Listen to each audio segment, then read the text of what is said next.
Hey, good morning. Welcome to Miles City Church Online. My name's Travis. I'm the lead pastor at Miles City, and this is Ryan, lead pastor of Lanterns Church. Oh, Hey. Lanterns. That's right. And Lanterns, if you guys didn't know, we love to church plant. We love being a part of church planting. And Ryan, you were our 7th church planter. You came to our church week 7, and on our 7-year anniversary, you were launched out. And then now you've accomplished your Week 7. We've 7 weeks. 7 weeks. Dude, would you just tell everyone what the heck is going on with Lanterns after 7 weeks? Yeah, it's been cool with the help of being sent out by Miles City. We've been in the city of Wayne intentionally meeting people, new people, unchurched people, coming to hear the gospel of Jesus, while other people finding a church home to serve and help out. It's been really cool how we're connecting with the mayor and the other organizations in Wayne and just being a light in the city that God called us to be in. So cool. It's been cool. Well, we're so happy and proud of you guys. And if you listen, we're glad that you're watching online, but listen, I mean, there's nothing better than being in the room. It's not like a guilt trip. I'm just saying, if you haven't been in the room ever, or you haven't been in the room in a while, we want to invite you out to Miles City at our Lyon location, at our Plymouth location, and Lanterns Church in Wayne, Michigan. So check it out. Man, I mean, I also feel like we got to give people a challenge. Yeah, I like challenges. Who doesn't like a good challenge? So why don't we give everyone the 3-week challenge? 3-week challenge. What's that, Ryan? What that is, we believe that just like when you watch your favorite movie over and over and over again, it gets better and better, and you can get to learn more of the words, get into the scenes. What's your favorite movie? It's Gladiator or Braveheart. Probably Gladiator, then Braveheart. But freedom, and then what you do in life echoes for all eternity. You're not going to ask me mine? It's Lord of the Rings. Yes, it is! I know you, man. Lord of the Rings, nerd. No, just kidding. I love that movie. But anyways, as you know how you can enjoy something and understand it more the more you see it, we believe even in a more important way is accepting the 3-week challenge. And we believe that if you come to Miles City, not just once, not just twice, but 3 times, you'll get to fully understand what Miles City is and how God is working in and through here. We also hope and believe you'll start to see a change in your very own life. So please take the 3-week challenge. That's true. And hey, for any of you kiddos out there that are watching and getting bored already, don't worry. At the end of this, there's an experience designed just for you. If you can't watch it right now, just bug your parents and you can tell them, and they can watch it after at any given time, on demand. Kids City, on demand. We got a couple announcements we got to talk about, okay? Before we dive into the message. First announcement is there is a women's event, a Christmas Advent event that's coming December 4th. And it's a Sunday night. You're not going to want to miss it. It's a ladies' gathering, so you got to be a lady, okay? And Must be a lady. So Ryan, you can't go. Can't go. Can't go. I won't be there. Ryan, you should. That's right. So milescity.com/events, an amazing gathering for all the ladies of Miles City. And hey, if anyone wants to come from Lanterns, they can come too. That would be awesome. Wouldn't that be cool? We'll let them know. Yeah, let them know. Why not? What else should we talk about? The other thing we should talk about is we're landing the plane on our Extra Mile series. And if you didn't know, our Extra Mile series is based around us going above and beyond our normal generosity to do something that we couldn't do on our own, but that we do collectively together. Together. And this I feel year... like we should say together. Okay. Collectively. Together. It's just and better. I'm telling you what, hey, there's Maki. Dude, get over here, man. Run, quick, quit in. Yeah, Quit in. rolling, Run, Maki. No, like run. Red light means we're recording. Like run in. Like, come on, quick, we're recording, Maki. Get in. Get in, Maki. Come on, run, Maki. Where are you? On the count of 3. Hey, Maki's here. What's up? We're at Church Online right now. It's man. Church Online. Hey, this is Lead Maki. pastor of What is this? Hikari City. Hi. Dude, man, you're meeting today. It's Sunday. Yeah. And how's it Sunday. going? You getting ready for service? It's going very well. Why don't you just speak in Japanese for us, man, and tell us what's going on? Okay. In Japanese. Sure, yeah, everyone will understand. 皆さんこんにちは。私はですね、今、リボニアじゃないな、プリムスにある教会で牧師をしています。毎週日曜日集まっています。お腹空きました。この二人何言ってるかわからないので何言ってるか I don't know what you're saying, but man, that's amazing. Trust him. Hey man, you better go get set up, man. You don't want to be late for All right, church. cool, yeah. Hey, konnichiwa. Good to see you, man. Okay. Anyways, that was random, but Maki was in the house, and we get excited when we see Yes, Maki, we do. right? I mean, who doesn't get excited? I mean, that smile, What a smile. what a smile. Anyways, speaking of going extra, okay, this year, you know, last year was all about church planting and stuff. This year is all about taking our students to the next level.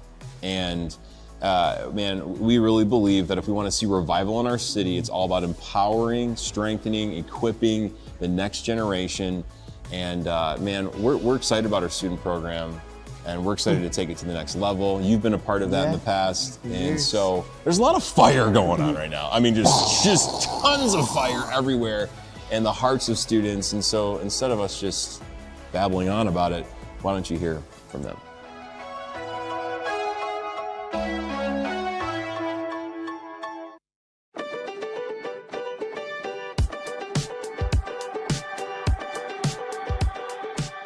What is your favorite thing about Drive?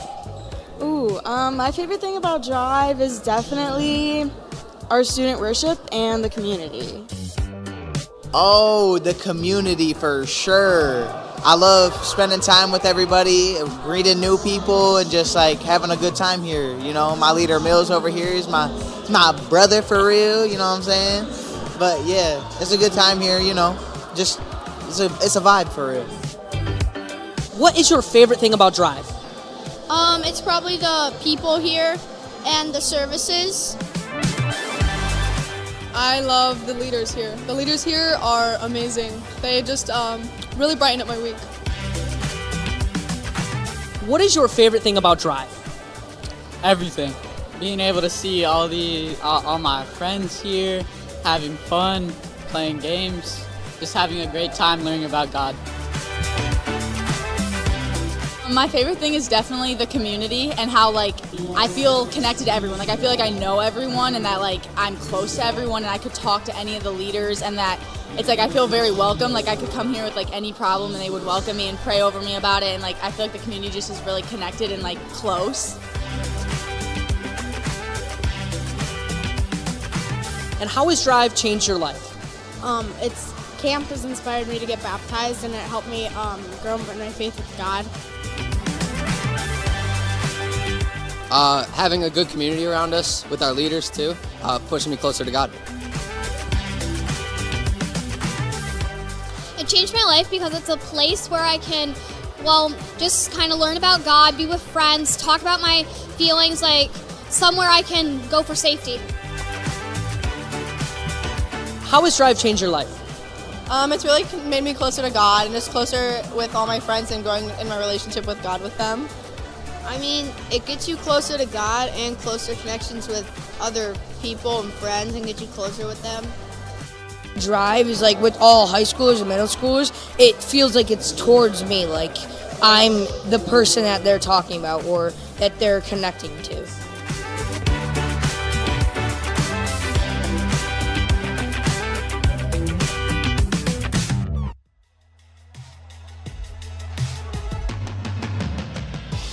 Incredible, incredible, incredible. Love hearing what God is doing through our students here and our church family.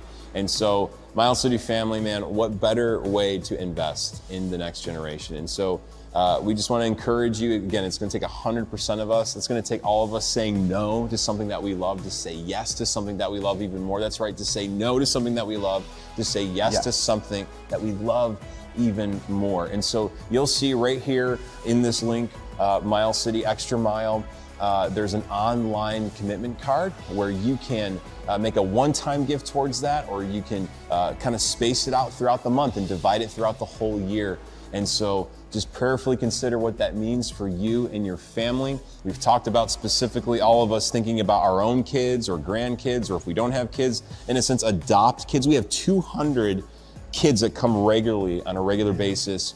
And so what if we all just adopted each one of those kids in a sense and put a number, and then man, we'd knock this goal right out of the water. And so let's do that together.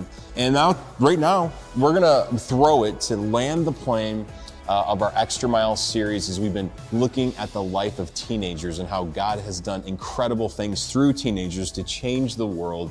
And so today, I'm excited for you to hear from John Bowers, who is our location pastor at the Trails Church. And so, John, take it away.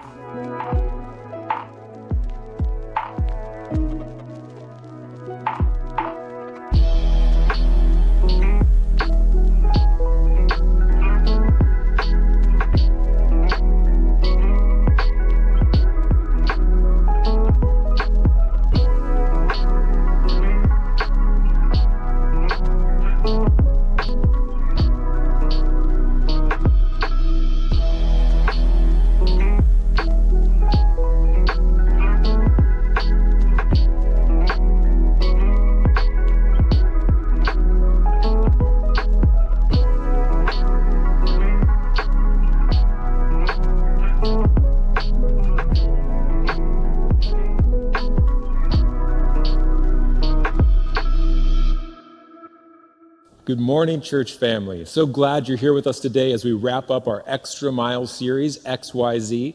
And we've been going through the Bible, taking a look at different stories where God uses youth to have a gigantic impact on their communities.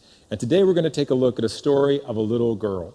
Now, before we do that, I just want to take a moment and say that as adults, sometimes we can write off youth, right? We can write off, especially Gen Z. We say they're lazy, they're directionless, they don't know what they want to do with their lives, and we can come down hard on them.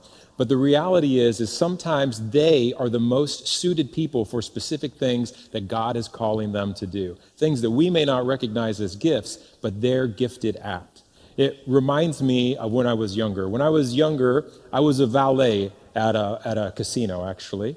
And as I was there, I would park cars, and we had a special lot, and it was closer to the casino than any of the other lots. And so people would often see that lot so close to the building with empty parking spots, and they'd try to park their car in there, and we'd constantly have to tell them they had to move it. And we had all kinds of discussions with folks. Some were very civil, and some got into all-out arguments where we had to call building security. Those were fun. And so one day as I'm parking a car, I see a car with a driver I don't recognize pulling into an empty spot, and I realize I'm going to have to tell this person to move their car. So I pop out of my car, I start to run after the person, I scream out, "Hey!" But they don't respond. And then I realize that he's walking with his wife, and I scream out a little bit louder, "Hey!" Still nothing. They just keep walking. So I feel like I should have been heard at this point, and I'm kind of angry. So now I'm really moving fast, and I'm screaming, they're not responding, and then I realize in between those two adults, there was a young girl, and she was holding both of their hands, and it looked like she was leading them. Now, I knew that I was close enough to be heard now, so I yelled with everything I have, "Hey!" Still, the parents don't respond, but the little girl stops. And when she stops, she actually grabs both of their hands and pulls back like this to get them to stop. And they stopped and they looked down at her. And as I'm running up, I'm confused by this situation because I don't understand from afar what is taking place. I see the little girl start to do something with her hands, and finally, the parents look up at me. So me, being raised in the Midwest, I make eye contact with the dad, and I'm going to talk with him. And I'm like, "Hey, sir, you can't park your car here. You got to move." But he doesn't respond. Instead, he looks directly from me back down to his little girl. And she starts to do things with her hands again, and that's when I realize these folks are deaf. And this little girl is translating what I'm saying to them. Now, not only that, but the speed and the confidence with which she did it meant that this wasn't the first time that she'd done this. In fact, she was very accustomed to doing this for her parents. This little girl who couldn't have been more than 7 or 8 years old. And yet she is confidently telling them what I'm saying and then repeating back to me what they are saying in sign language. And it was amazing to me that somebody so young could do such an incredible thing. And I walked away from that experience with a couple of thoughts, not the least of which was, what am I doing with my life? I mean, here's this little girl, she's translating for her parents, and I'm parking cars for a living. So I felt a little bit bad about myself, but more importantly, I realized that sometimes we look at things the wrong way. When you think about this little girl's story, if I'd have told you there was a girl who could speak and hear just fine, but that both of her parents were deaf, you may say, "Man, that's a tough break for that little kid. That is sad news for that little girl." But in fact, that thing that would be viewed as a weakness or a detriment by everyone else was something that actually made her more capable. It made her stronger because she was able to go through that difficulty and she was able to do something that no one else could do in that situation. And when I think about Gen Z, they have a voice that's unique. It's all their own. And what we need as the church sometime is for them to translate the good news of Jesus to their peers. We have a great and glorious gift in the gospel of Jesus Christ. But sometimes we need the help of the young to translate that to their peers. And that's what we're talking about as we want to reach out to youth with this extra mile. So our story today is out of 2 Kings chapter 5, and we're going to start in verse number 1. Now, like all of our stories, this one involves a youth, but it might not be one that you've heard before, or at least not one that you've thought of, because most of us are probably more familiar with the end of this story rather than this little girl's impact at the beginning. She's the one that sets everything in motion, but lots of times she's forgotten. But today I want to take a look at her story, and I want to specifically look at 3 things that stood out to me about her as we read through it. And because we're taking a look at these things, I want us to understand some truths that are true, no matter what your age is. So as we take a look at today's scripture, we are going to find a way to apply these things to our life. But before we do that, before we get into God's word, I want to take a second to pray for me and pray for you as we explore God's truth together.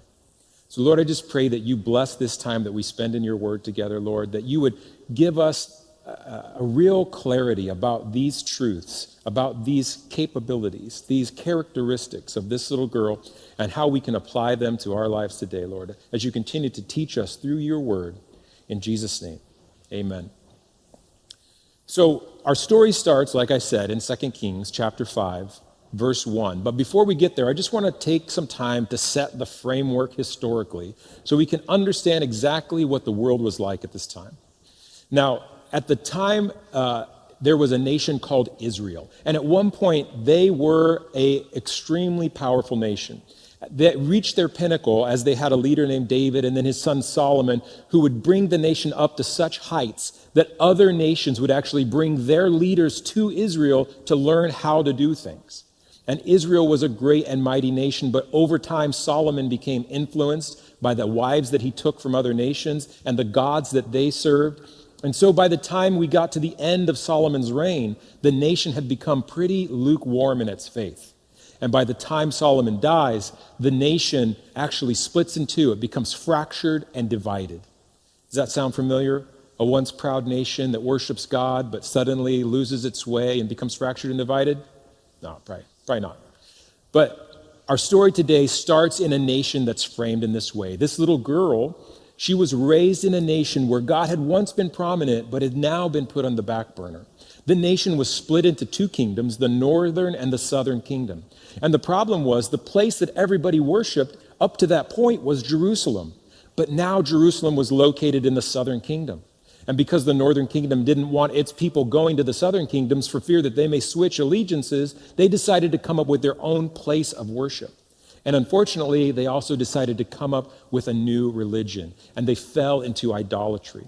And so God sent prophet after prophet to the northern kingdom, trying to warn them to come back to the Lord and to put aside these idols. But the nation fell further and further down the drain. And if you read through the book of Kings, you'll see that they had one bad leader after another take the throne. And this is a story that continued for decades until we get to this point in 2 Kings. So let's take a look at 2 Kings chapter 5, verse 1, with that historical context in mind, what the nation is like at this time. And it says this: Naaman, commander of the army of the king of Syria, was a great man with his master and in high favor, because by him the Lord had given victory to Syria. He was a mighty man of valor, but he was a leper. Now the Syrians, on one of their raids, had carried off a little girl from the land of Israel, and she worked in the service of Naaman's wife. She said to her mistress, "Would that my Lord were with the prophet who is in Samaria. He would cure him of his leprosy." So Naaman went in and told his Lord, "Thus and so spoke the girl from the land of Israel." And the king of Israel said, "Go now, and I will send a letter to the king of Israel." So, interesting story as we begin. Naaman is a leader in the army of Syria. And if you're familiar with the way that this looks at this time, Syria is right at the very northernmost point of Israel's northern nation. And so the Syrian army would come down and have little border skirmishes with those outlying encampments of Israel. And as they did, they would capture people, take them prisoner, and force them into a life of servitude and slavery. And that's where this little girl comes into the story. She is essentially kidnapped from her home and forced into slave labor in Samaria. But she just happens to work for this man, Naaman. Now, Naaman has a great reputation, and the Bible says really clearly that he has gotten many victories for the nation of Syria, but that they were given to him by the Lord. And so Naaman has a problem. His problem is he has leprosy.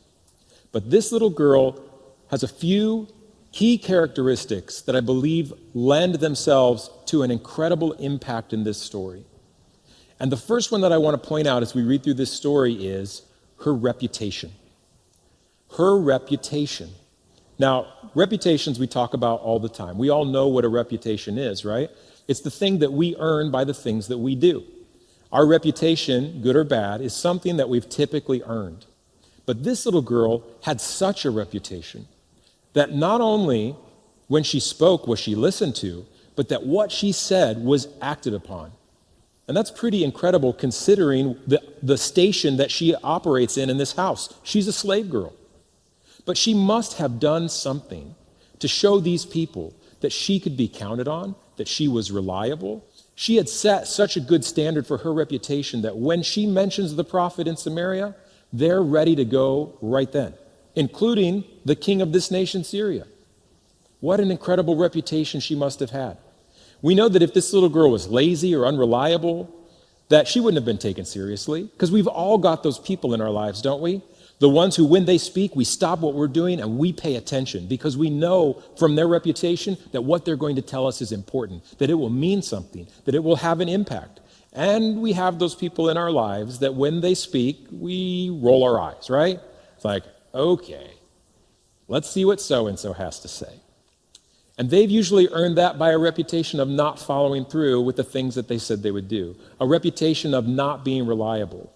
You see, a lot of people will listen when you say you're a Christian, and then they're going to watch. They're going to watch what you do. They're going to watch what you say. They're going to watch how you treat people, how you treat your wife, how you treat your children, how you treat your employees, how you treat your employer. They're going to pay attention to that stuff. All of that, how we treat people, is what builds our reputation. In fact, if you take a look at a little verse in Proverbs chapter 3, verse 3 and 4, it says this: "Never let loyalty and kindness leave you. Tie them around your neck as a reminder. Write them deep within your heart. Then you will find favor with both God and people, and you will earn a good reputation." The Bible has a real clear plan on how to earn a good reputation. It says that you need to have a life that's showing out loyalty and kindness. And if you can do that, you're going to earn the good reputation that you're looking for. How we treat others is what earns us our reputation. And it's important too. A reputation is incredibly valuable. In the case of this little girl, it set in motion an amazing story. And in your life, it'll allow you to have an impact as well. But you need to choose to have a good reputation. You need to put effort into gaining it. In fact, Solomon tells us in Proverbs chapter 22, verse 1, "Choose a good reputation over great riches. Being held in high esteem is better than silver and gold." A good reputation is important. And without a reputation that was good, this little girl could not have had the impact that she had in this story. But when she spoke, people listened to her. And that's the point. Has your reputation earned you the right to speak into people's lives? This little girl, by her reputation, had earned a right to speak into Naaman's life. The words that she gave him were going to change his life in a dramatic way, as we'll see later on.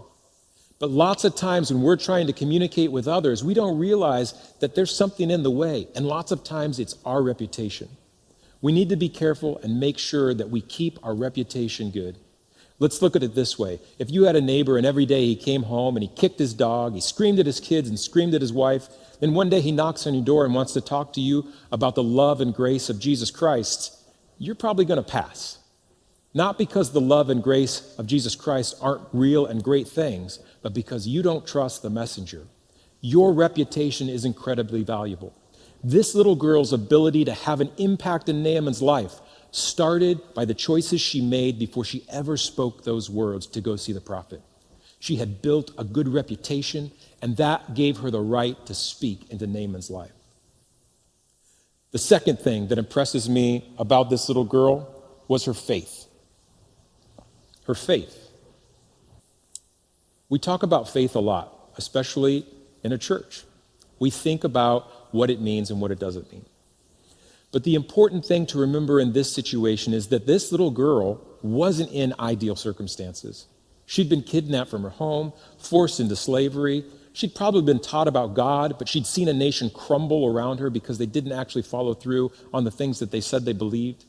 And it would have been very easy for her to be a person that just didn't care anymore, that just didn't believe that God could act or show up or do anything powerful. It might have been perfectly reasonable to expect her to be that way. But that's not the way she was. She still believed her God was powerful. She still believed in him so much that she was willing to direct this man to the prophet in Israel. Why was she willing to do that? Because her faith wasn't shaken. Her faith wasn't shaken by her circumstances. You see, true faith allows us to look past our circumstances because we trust that our God is going to do what's best. Despite her circumstances, she didn't lose her faith. In fact, I wonder if she had this verse in mind from Psalms. Psalms 112, 6 through 7 says this. It says this, "For the righteous will never be moved. He will be remembered forever. He is not afraid of bad news. His heart is firm, trusting in the Lord." Now, faith is what allows us to look past our circumstances because we trust in our God. And there's no better place to learn about faith than Hebrews chapter 11. If you go there and read through some time, you're going to be met with example after example of Old Testament heroes and how their faith, despite their circumstances, carried them through to have gigantic impacts in history, their community, their kingdoms.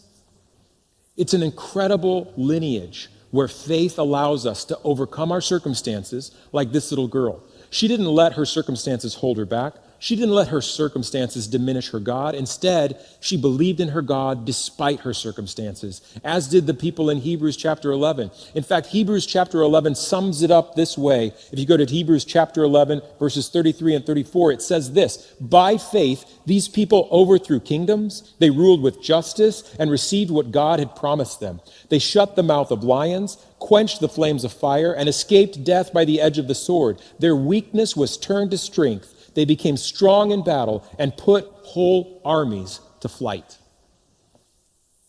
These sound like some pretty incredible circumstances. If you think through a lot of these heroes and what they faced, they were. David faced a giant in Goliath, as we learned a few weeks ago. Shadrach, Meshach, and Abednego faced with an insurmountable odd, almost certain death, as they're thrown into a fiery furnace. And yet in each case, their faith carries them through those circumstances, through that difficulty, to have a gigantic impact. This little girl was no different. She believed in her God, despite the fact that she had faced hardship, despite the fact that she'd been separated from her family, forced into slavery, in a country where she'd never been before. And yet she's able to look at this man, Naaman's wife, and tell her, "I believe your husband should go see the prophet in Samaria. He can heal him." She hadn't lost her faith. Her faith is an incredible asset, an enviable characteristic of this little girl. And so my question to you today is, where is your faith? What are you putting your trust in? Are you letting your circumstances be bigger than your God? Are you putting your faith in God despite your circumstances, allowing him to carry you through those difficult things to bring you to a place where you can have a gigantic impact? The last thing that impresses me about this little girl is her compassion. Her compassion. Now, think about this situation. Naaman is a leopard. Now, for those of you who are confused, I don't mean that he was a cat with spots. I mean that he had a skin disease, a pretty terrible one. In fact, the way that it would attack your body is it deadened the nerves, and it would make you unable to feel pain or anything in your extremities. And eventually, over time, your skin would turn pale because essentially it was rotting away. You'd begin to lose pieces of your body because of the inability to feel pain, people wouldn't realize if they had open sores or infections. And to be a leper in this day and age was to be a public outcast. When we go through verse 1 again, it says, Naaman was a mighty man, but he had leprosy. That was put there intentionally so that we realized this was a hindrance, a roadblock, a disability for Naaman, a disadvantage. This leprosy was something that weighed on him, something that would set him apart from all that he had wanted to do in life. And so if you think about it, this little girl would have access to Naaman like no one else. She lived in his home. Despite his public outward appearance, which I'm assuming as a mighty man of valor, he would have been strong, he would have showed courage. But I'm guessing that when he was at home alone with his family, there might have been a different side to Naaman, one that expressed regret, one that expressed sadness, that this was the way that his life was going to end. And if you think about it, a mighty man of valor faced with a disease that slowly eats away at you, that makes you weak in front of everyone else, but doesn't kill you instantly, it just lets you languish over time. There couldn't have been a worse death sentence for this man than leprosy. And this little girl sees it all unfolding before her in this man's home. And if we think back to the circumstances that we mentioned before of her life, she could have had a very different reaction to Naaman. She could have looked at this man, somebody that had been part of the nation that had kidnapped her, and she could have said, good. He's getting what he deserves.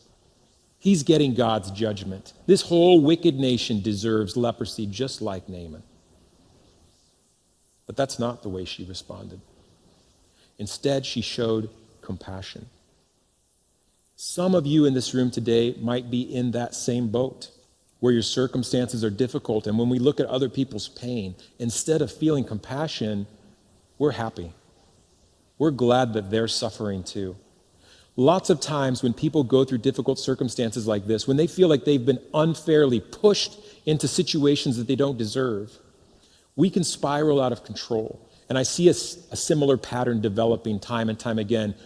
First, people become self-obsessed. They want to constantly whine about how difficult their life is, how unfair their circumstances are.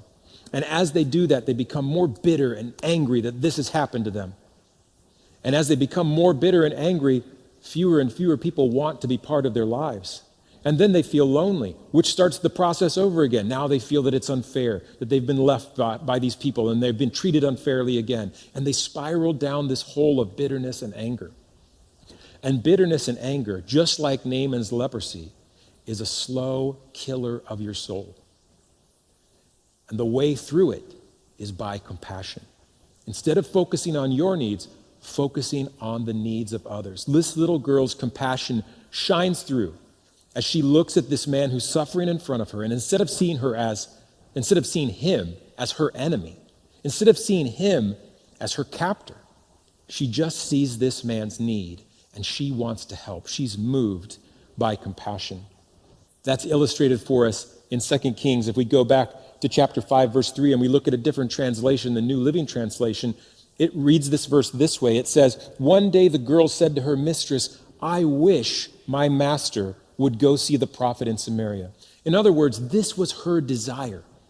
She wanted to see this man healed.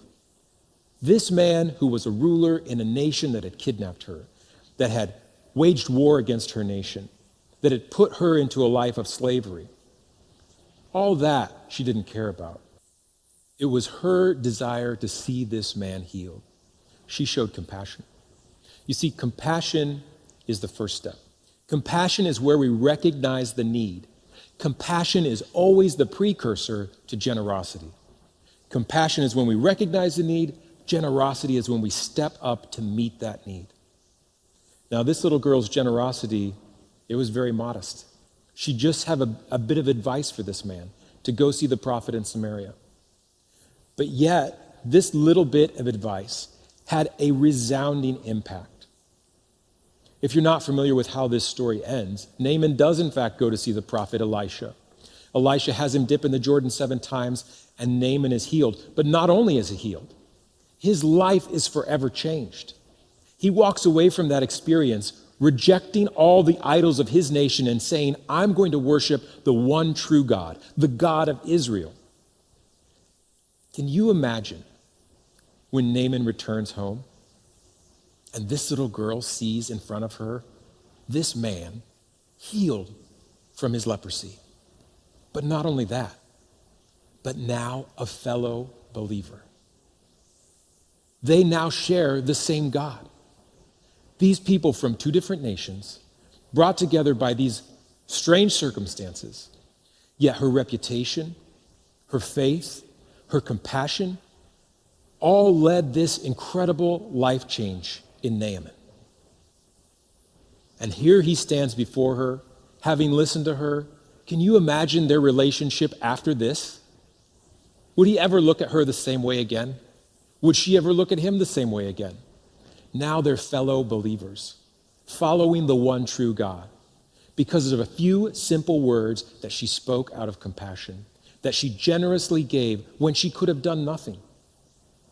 And so my question today to you is there a need you're ignoring?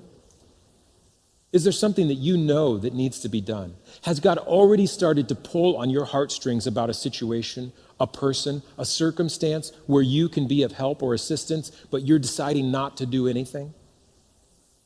Maybe it's time to let that compassion shine through, to lead you to generosity, to the place where you step in and you meet the need that's in front of you. I can't imagine that this little girl knew her few simple words to go see the prophet in Samaria would have such a dramatic impact on Naaman's life.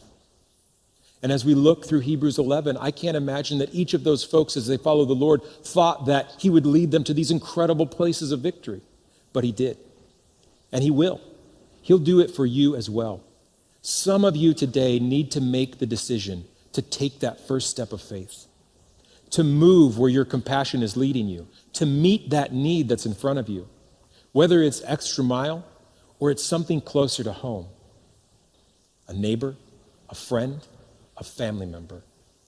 You can have a dramatic impact with your compassion leading you to generosity. Now, for some of you, the first step is taking action on the thing that God's leading you to.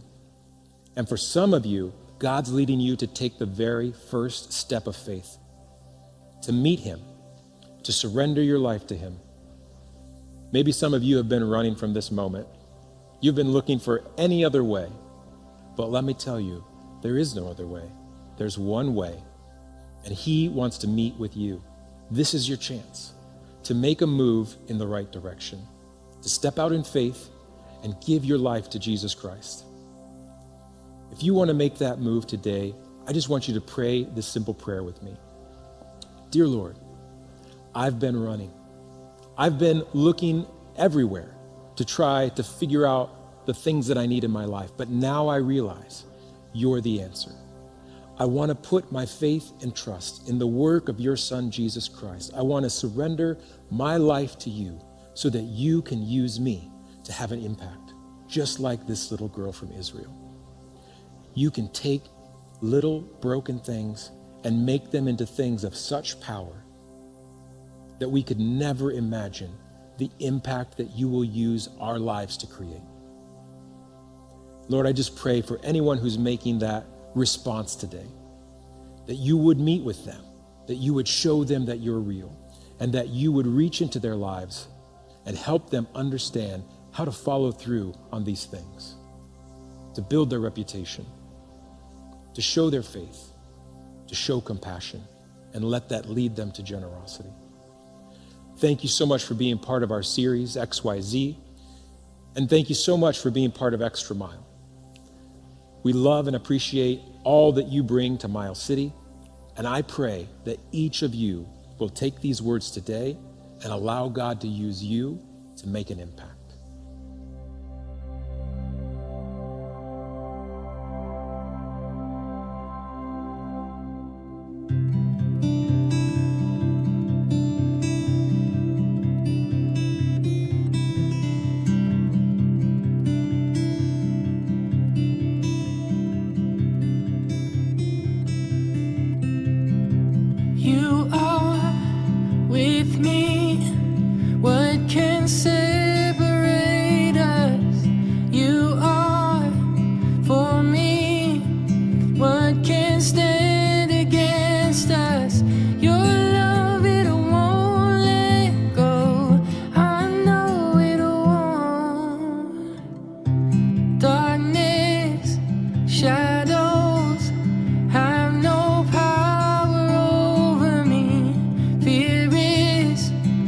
empty. Shame has no authority. Your love, it won't let go. I know it won't. I know your thoughts, your plans for me are good.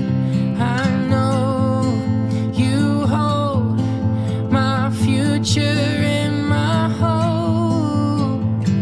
Your promises never fail. Your promises never fail.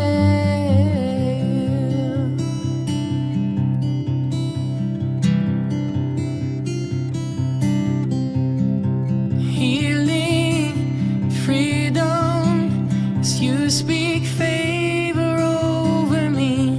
Faith is breaking all impossibility.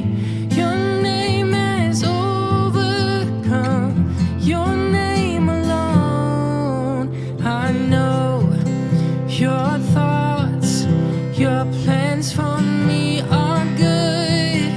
I know you hold my future in my hope. Your promises never fail. Your promises never fail. Your promises never fail. Your promises never fail.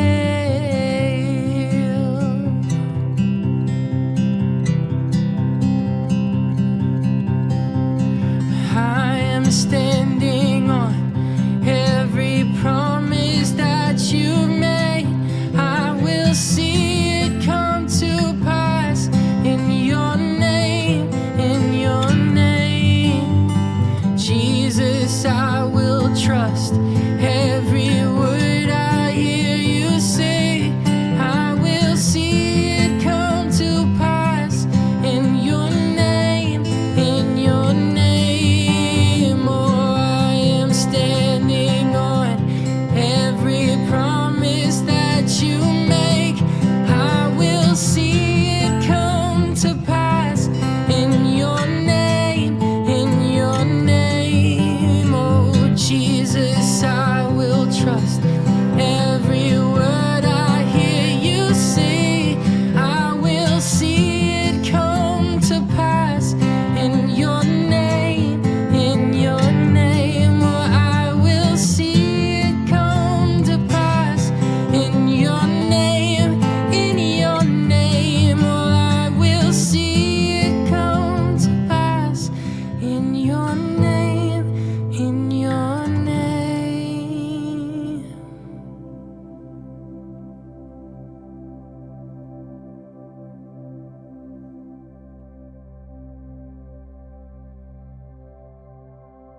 Well, John, thank you for delivering that great message for us. May we not be just hearers of God's word, but may we apply it.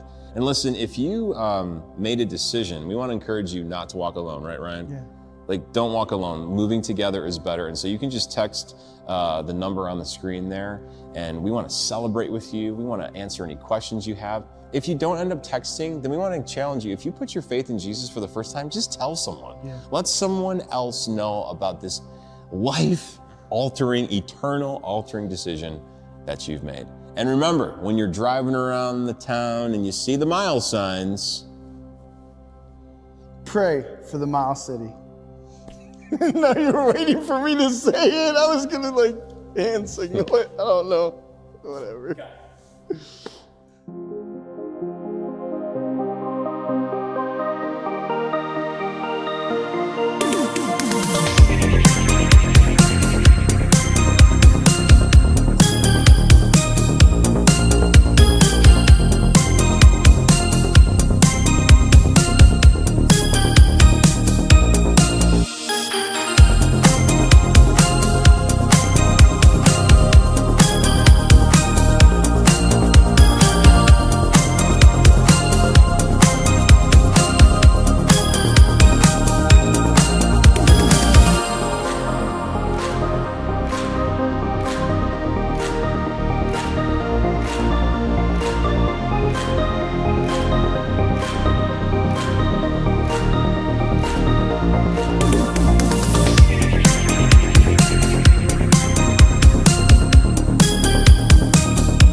When I wake up, I know that you are with me every step of the way. You're strong enough to handle any fear that I face. Even things that scare me, 'cause they seem too big. Even all the hard things that make me wanna quit. You're bigger than it all, and you're in charge of it. And I don't feel so worried when I look to you, Jesus. Your love is unforgettable. Your strength is undeniable. With you, nothing is impossible. You are the reason, you are the reason I'm brave. You are the reason, you are the reason I'm brave. You are the reason, you are the reason I'm brave. When I look at how great you are, your kindness helps me believe that you are good, and with you I can do anything. Even things that scare me, 'cause they seem too big. Even all the hard things that make me wanna quit. You're bigger than it all, and you're in charge of it. And I don't feel so worried when I look to you, Jesus. Your love is unforgettable. Your strength is undeniable. With you, nothing is impossible. You are the reason, you are the reason I'm brave. You are the reason, you are the reason I'm brave. You are the reason, you are the reason I'm brave. Your love is unforgettable. Your strength is undeniable. With you, nothing is impossible. You are the reason, you are the reason I'm brave. You are the reason, you are the reason I'm brave. You are the reason, you are the reason I'm brave.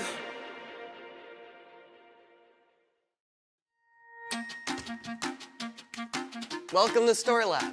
This week we're talking about courage while we take a look at the story of someone who faced a pretty dark night. Oh, and don't miss this.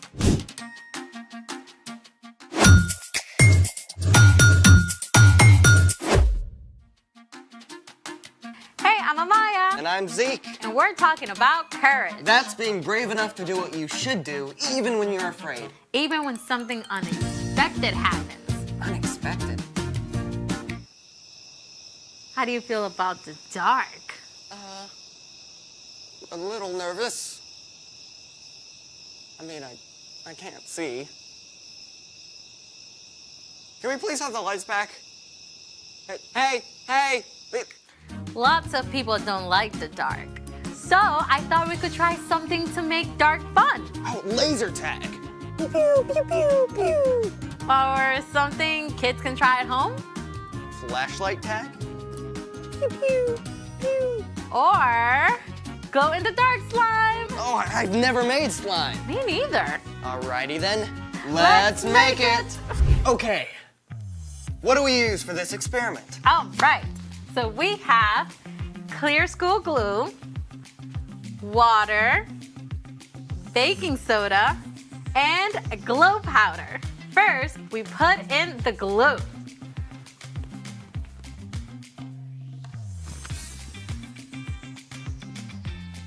Perfect. Next, we add the water.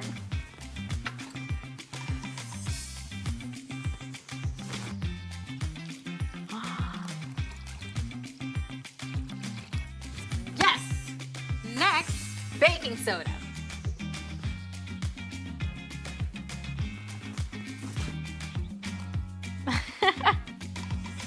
And finally, we add the glow powder.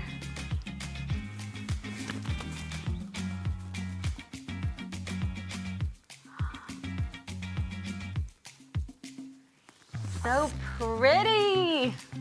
And now we stir. And make sure you stir really good. Come on, Zeke, put some muscle in it.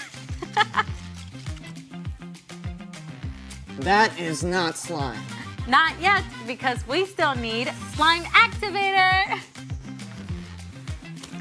Saline. My mom uses that to clean her contact lenses. It contains borate ions.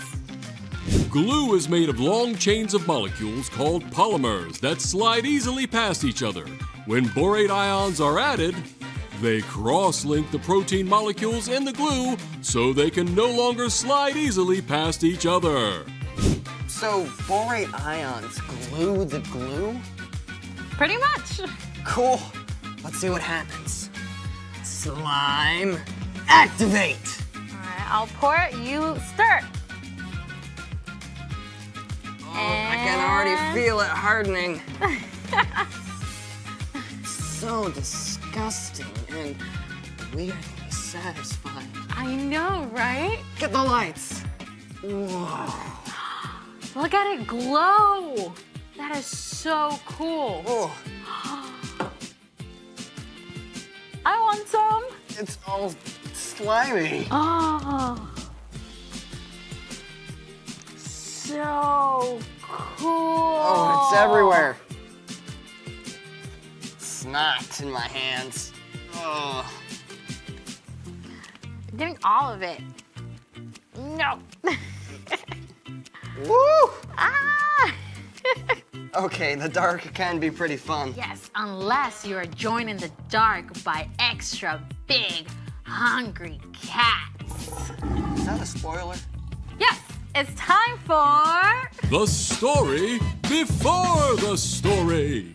Today, we're in book 27 of the Old Testament, Daniel. God had promised to bless the whole world through Abraham's family, the Israelites. God delivered them from slavery and led them to freedom in the land of Canaan. God gave the Israelites kings to lead them. But while some kings like David listened to God, many of the kings ignored God. These kings even led the people to worship false gods. And at last, God allowed the Israelites to be conquered by foreign nations. Yeah, some of the Israelites were even marched off as captives to Babylon. But one of these captives, a man named Daniel, still loved God and prayed to God every day. And Daniel is a hero of today's story. Let's go! Daniel was taken to Babylon as a young man, but even as a captive, he still stood up for the one true God. We won't make ourselves unclean by eating the king's food. Test us for 10 days. Give us only vegetables to eat.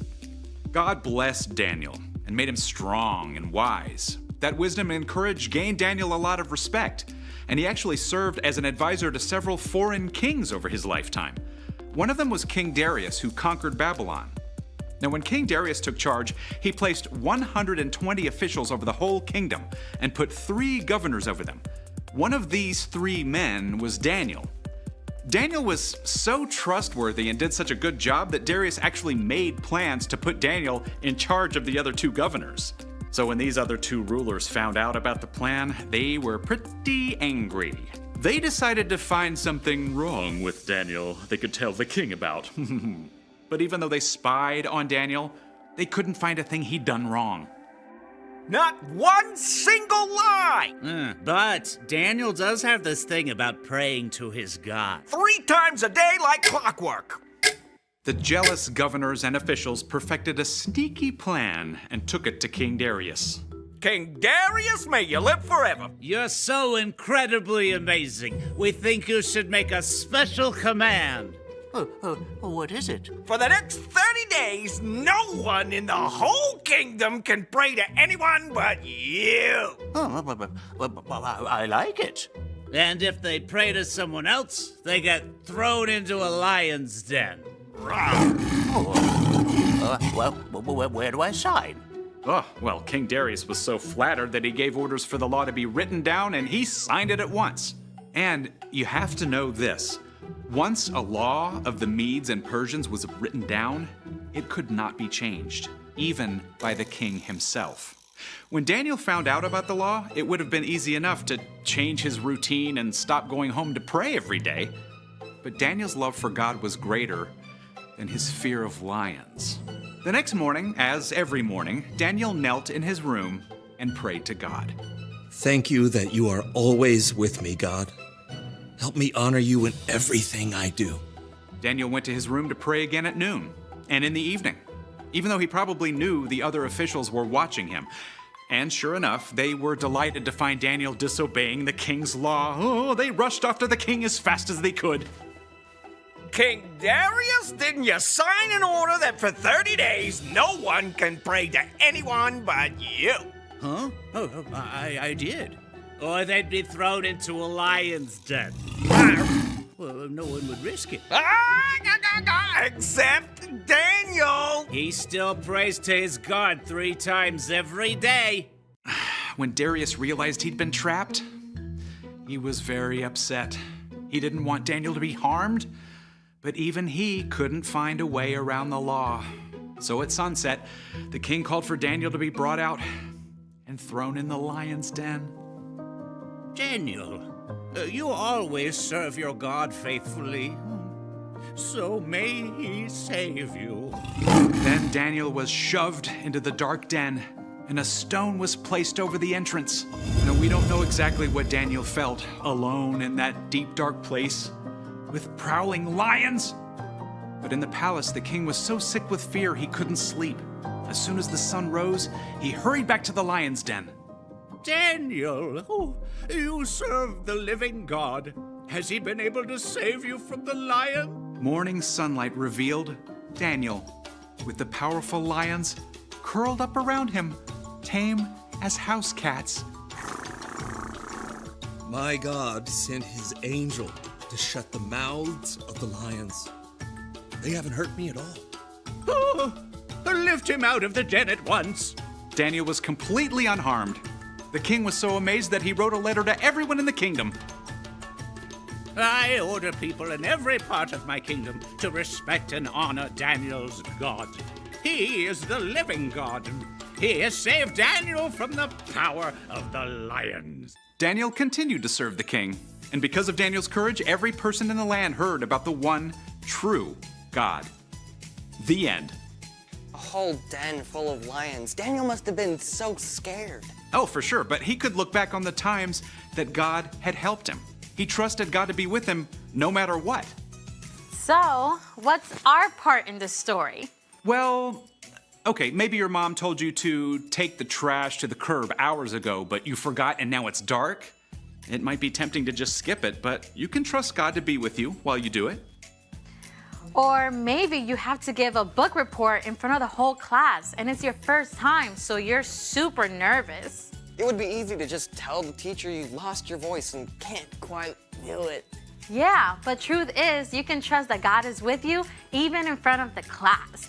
Yeah, God knows we all struggle with fear sometimes. That's one of the reasons God gave us Jesus.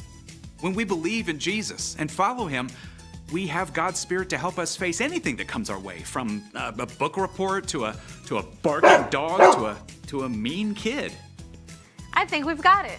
Thank you, Brian. See you next time. So here's the thing. You can do what you should because God is with you. Too bad Daniel didn't have this stuff to glow in the lion's den. Yeah, I don't think you can ever get that out of Big Cat Fur. I don't think I'm ever gonna get it off my hands. Thanks for joining us in the Story Lab. See you next time.